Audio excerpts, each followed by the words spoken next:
Alright guys, as promised, I've got the right-hand bank of injectors to do on this truck, and I'll be demonstrating how to change them on this right-hand bank. It's a little bit different. It's a lot tighter. You're right next to the evap box right there, but I actually prefer it because I don't like dealing with the Fickum bracket, the 10 mils on those usually get all rusted up, and then you got the EVP tube and coolant bottle to deal with. So I actually like this side better, although it's a lot tighter. So what this one actually has is, I believe it's number 5 was the worst one, misfiring, and it's a hard crank, and hard start, and number 5 is a dead miss, and then you'll start losing other cylinders around it on the same bank. And what that is due to is the compression washer. Either the injector's not held down tight enough, there's a problem with the injector cup, which is not likely, or the actual washer's just deteriorated to the point where it's letting exhaust gases, combustion gases, come up through there, and then they burn past the fuel control O-rings on the injector, and it will actually introduce combustion gases and pressure into the fuel system rail, which is part of the head. So therefore there's this conveyance to the other cylinders, and they'll start dropping out, and you'll drop out enough of them that you will actually the truck will die after 30 seconds of running. It'll just get worse, and then all of a sudden it'll die. It'll be really hard to start. What we do to get them in the shop is, you see that fuel supply banjo right here? Oh man, it's right there. It's hard to get to show you. Point to. There we go. That banjo right there, we loosen it. I believe it's a 19 millimeter, 18, 19 millimeter. Might even be a 13, 16. She'll figure it out. If we're getting a lot of gases in the combustion chamber, and the fuel rail in there from the combustion chamber, what we'll do is we'll loosen this line a little bit, cycle the fuel pump a couple times, and then we'll tighten it back up, and then we'll start it and move it another, 20 feet or whatever, if we have to get them in the shop in the cold winter. And that may help you get them into your garage or whatever, onto the trailer to go to the shop, whatever. Because that'll let the air out that's trapped in there, because it ain't going to run on air. So without me blathering anymore, we're going to get right to it and show you how to do them on the right-hand bank. Okay, first things first, we need to get this cack tube out of the way, the hot side cack tube, and give it a little quick spray WD-40 rust penetrant on the threaded part of the clamp here. That side's not bad, this one's been changed, but this one usually at the cooler itself, it gets pretty rusty. You'd be fighting it forever, and you may even strip the threads. Just give it a quick squirt, and also this one's obviously full of oil, but the threaded insert, the threaded stud coming out of the valve cover right there for the trans-filled dipstick tube here, that one gets really rusty too, and it's tight corridors already and a funky angle for your universals. So that's a good idea to spray that one too and let it soak first thing, so that they're a little easier to take off. Loosen the clamps on the hot side cack tube. They're 11 millimeter. And then the one by the cack itself here, I just push back and hold it there. And then the other side, I believe it's stapled with it, so it'll come with it when you pull it off. Once those clamps are loosened and pulled back, we can pull the whole thing off. Give it a little wiggle and a little pull. And it should come off like that. Get the whole thing out of the way. Next thing we got to do is pull the ICP sensor. Disconnect it, and it's a 15/16. Should come out there pretty easy once you break torque. Pull it out by hand after that. And it's got an O-ring on it, but I've never seen one be cut or damaged, and there's no need to replace it when you're just disconnecting it like this to pull the cover. Pull our glow plug control module, two 10mm nuts, one right here, one just on the opposite side of the module here, and then we can deal with the connectors.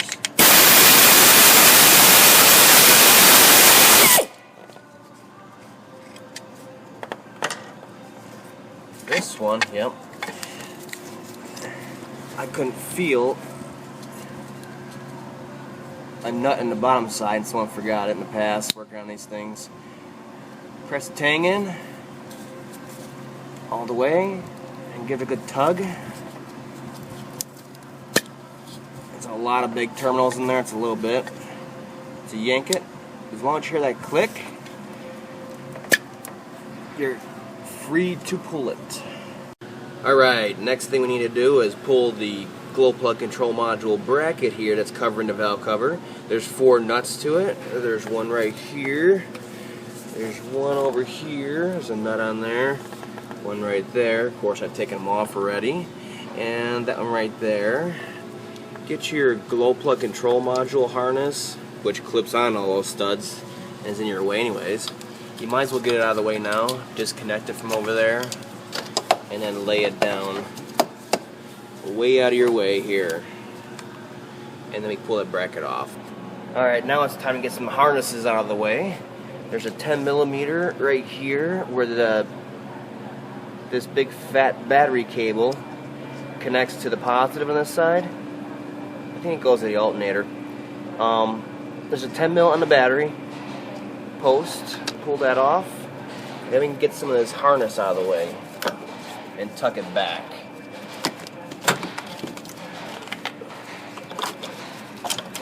So it's not in our way.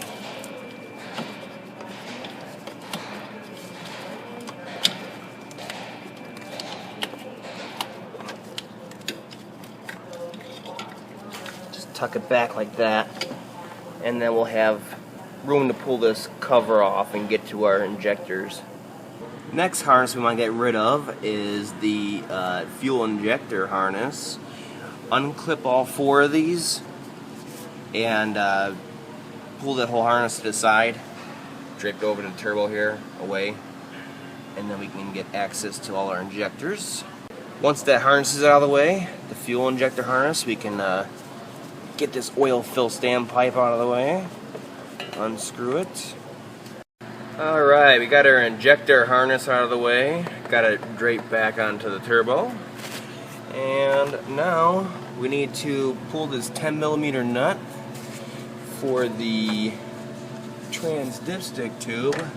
It is a different 10mm, it's got a wide washer base on it so don't mix up with the other ones.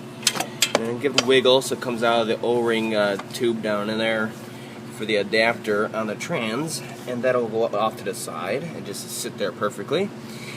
Now we need to pull the valve cover bolts, they're 12mm, and make sure you mark the studs where they're at. Basically, if you do lose reference, I'll show you them right now. We got these ones for the glow plug control module, and then they're all along the top here because they hold the wire harness retainer for the fuel injector. The rest of these, all the way down, and the ones next to the heater box, they're all regular bolt head. Now all the rest of them you can get out with a regular 12mm deep well. That one and the one behind it, you can use a 12mm gear wrench. Doesn't have to be at a flex head, and that'll make life so much easier. Otherwise, only real thing you're really using there is, unless you got a fancy swivel socket that's shallow, only other thing you can really use is a regular open end wrench or a box end wrench. So those gear wrenches come in real handy in a 6.0. So go ahead and pull the valve cover bolts out. Take your heater hose up behind the map sensor bracket here and just tuck it in just a little bit, and it'll hold. It's right under tension. You don't got to gouge it up or anything. And then your map sensor hose right here, that can stay in place. That doesn't really get in your way. It's up and out of the way already. Now we can go ahead and pull that valve cover out since all the bolts are out. Okay. This thing's a little bit of a pain to get out of here. It's not too bad. Just got to move it around.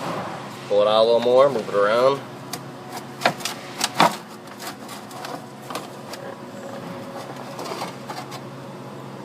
Get that out. The valve cover gasket out. And then, while you're right here, pull the seal for the ICP sensor before you lose it down in there. This is what I do so we don't forget that ICP to valve cover gasket.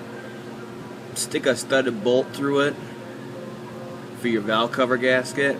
That's one of the first ones you're putting on is those studded bolts, and that way you don't forget it when the cover's back on and you got, you know, the 12 bolts in there or whatever and you forgot the gasket. So once again, I do recommend to brake torque on these first by hand, especially when they've been hacked into like this one, overly tightened. And all of them, it's a T30. Oh yeah, man, oh man, I get worried about breaking these. That one's normal. That one's normal.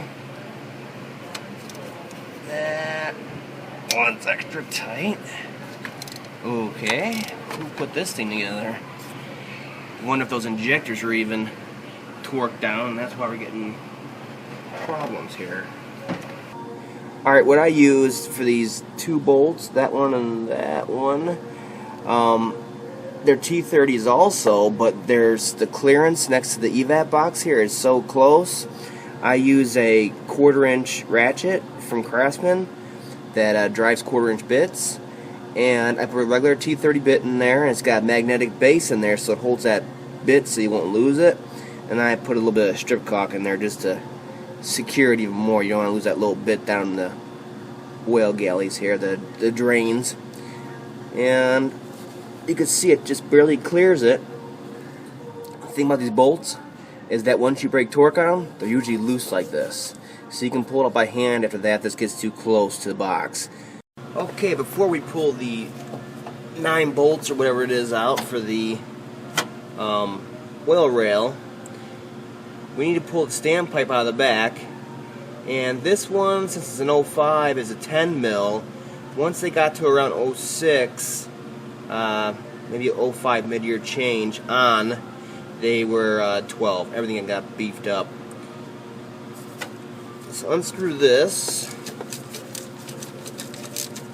This one, I had to actually break torque on it with a breaker bar, because this was way over tightened, just like some of the bolts in the oil rail was way over tightened, and the other ones were correct. And a couple of them were just plain loose. So I don't know who's been messing around with this truck. First time our shop has ever seen it. I don't know where they even come from. Where they're based at. Look at that, look at that. Now this one you're like, oh, I can't get it out, I can't get it out. Yep, you can't get it out. What you gotta do is separate the top from the bottom. Okay, so yours is likely gonna stick. It always seems to stick on this side. Pretty good. So, you got your O-ring. It's a little washer here, O-ring. And that's the bottom part of this top. And here's the bottom. And they meet right here. There'll be a little gap in there. Put a cat claw or something like that in there. And this way you're not going after any sealing surfaces. And you can start separating it just a little bit like that. And after that you should be able to wiggle it out like that. I think, yeah, this bottom part's right. sticks in there also, so that can stay in there, and we'll just pull this part out. And that bottom piece, don't worry about it, it's not going to fall down on the engine or like that. It's just got a branch tube it sits in down there and it stops at. So take this out and do a good inspection of all the O-rings on it. Make sure none of them are all misshaped or cut or got shreds coming off from it like that. This one looks quite good, so we can reuse that. Then we can get all these oil rail bolts out and out of the way and away from the engine opening here, and then we'll pull this rail up. Okay, we're ready to pull the oil rail up. What I do is I stick a pry bar in here and just stick up just a little bit, just to pop it a little bit in a few different places, especially in the front here.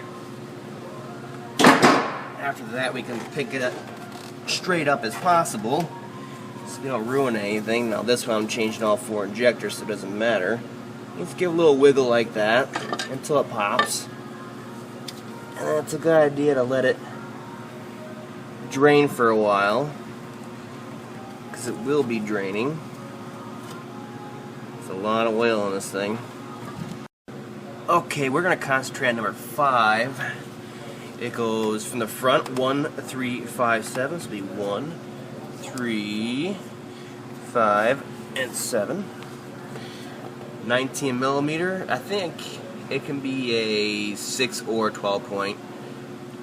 Slip it over your connector there, push, and that'll release the tangs on there without ruining anything.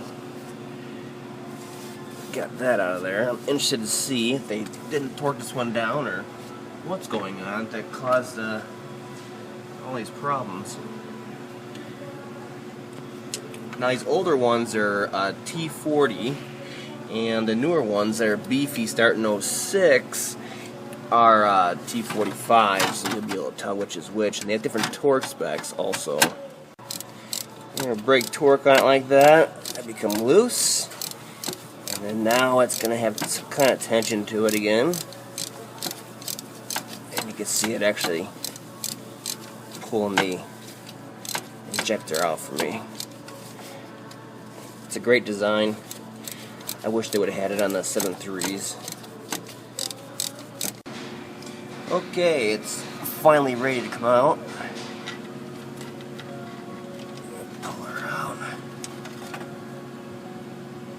Make sure you take it out and have your finger underneath it like that. Hold that little ring in there. Now that the injectors are out of there is the time to inspect these injector cups. Make sure they're not coming apart. Where it seats, these all look good. That one looks good.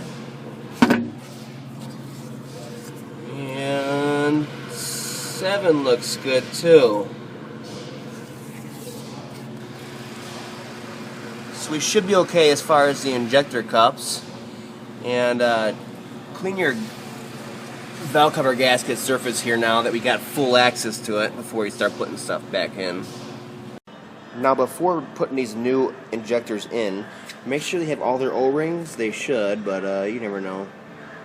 Make sure that copper washer's on there for your compression gasket, and make sure the old one it came off with the old injector when you pulled it out. You don't want to have a double gasket thing going on there. So oil these control rings, these fuel control rings, and then I put grease on this O-ring, and make sure both these tangs are here also for clipping it into the head.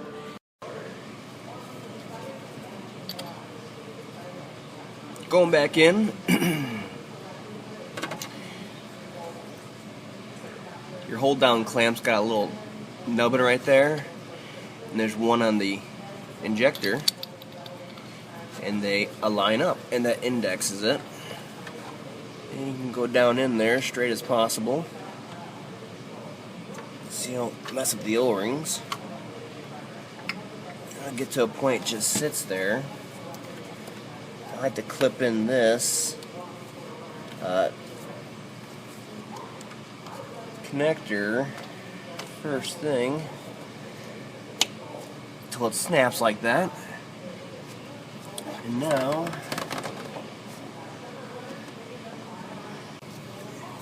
your T40 down in there. You saw the clamp. I like to start it by hand.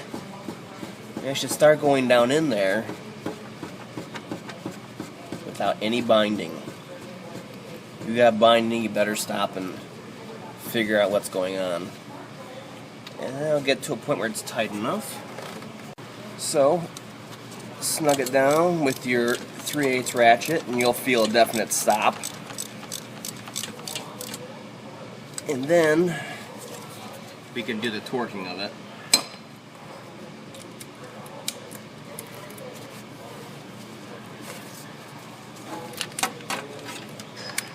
I put mine at 25 for the older years, just because my torque wrench starts at 25.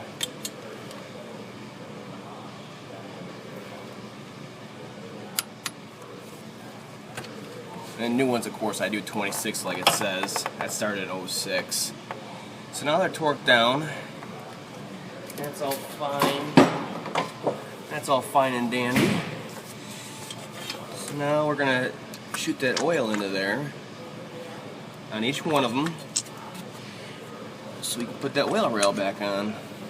Bring the oil rail in. Line up all your injectors by angling a little bit like this, and then come down straight, straight down the head,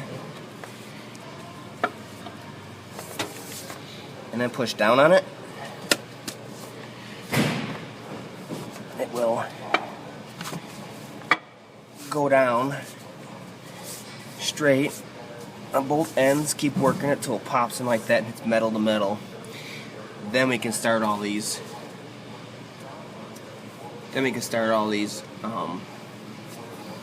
Screws in it that hold it down.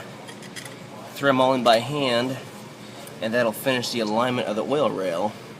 And then we can start torquing them down in sequence.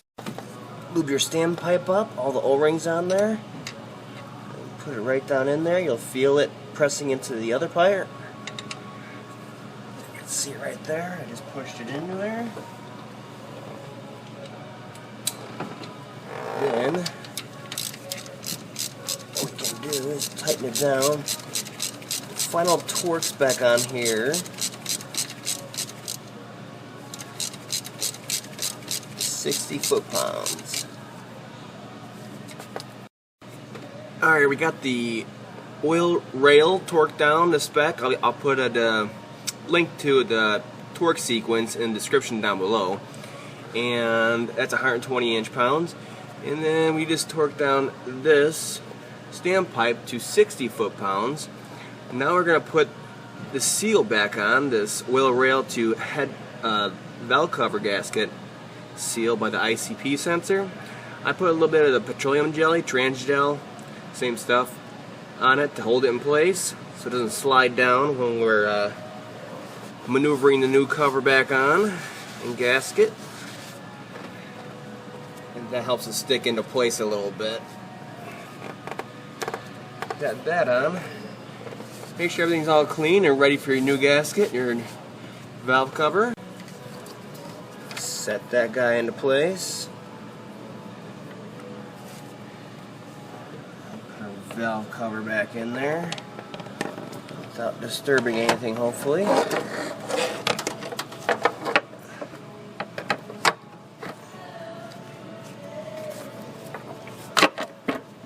Here we go.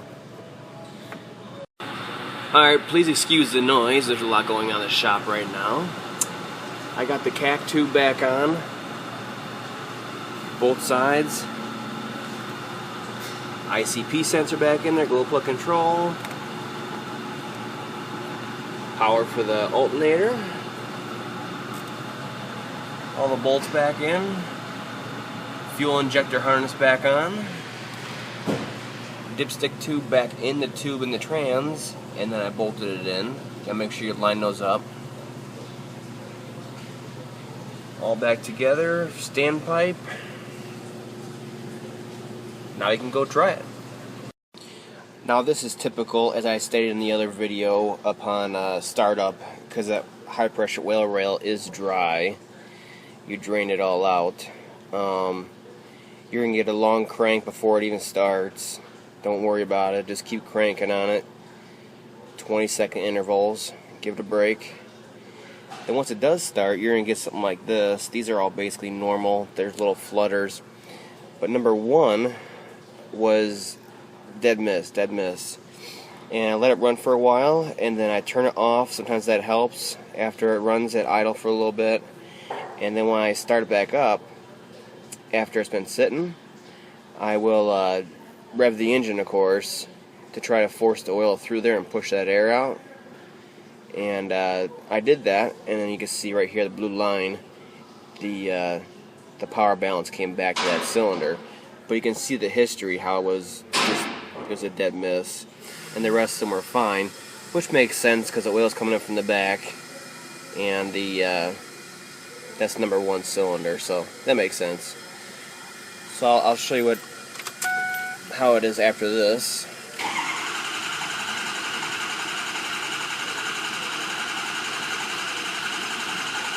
Still going to have long cranks for a while until you take on the road and really get it some wide open throttles going on. As you can see, they're all back to normal now. It's a normal power balance, how it looks. And it idles, smooth like a 6.0 does. You can just tell it's fine. Before, without even a scan tool, I can tell one cylinder was missing. It was obvious. And once I purge that air, you can see it's all back to firing order, basically. So let this idle for a while, do a couple of good revs, but let it idle for a while. Then once there's no more cylinder misfires and all that, we're going to need to go on a road test and do some good wide open throttles, about 5 or so. Sustained wide open throttle down the road attempts to push all that air out of the high pressure rail that's trapped in there in the crevices or whatever. And after that, we shouldn't have that long crank issue anymore. So I went on a test drive and did a couple wide open throttles and got it all cleared out, and drove around a little bit, let it idle a little bit, and idle's great, drives great with no misfires. So we took care of that. So make sure all the oil's out of here, all the air out of the high pressure oil rail. And you may get extended cranks for a while until you drive it 20-30 miles. Let's see what this one has. Maybe a second or two more than normal, and when the customer drives it, it'll clear itself out. So once again, I got another 6.0 out of the shop, and it's time to take a break from the 6.0s for a while. I've had it.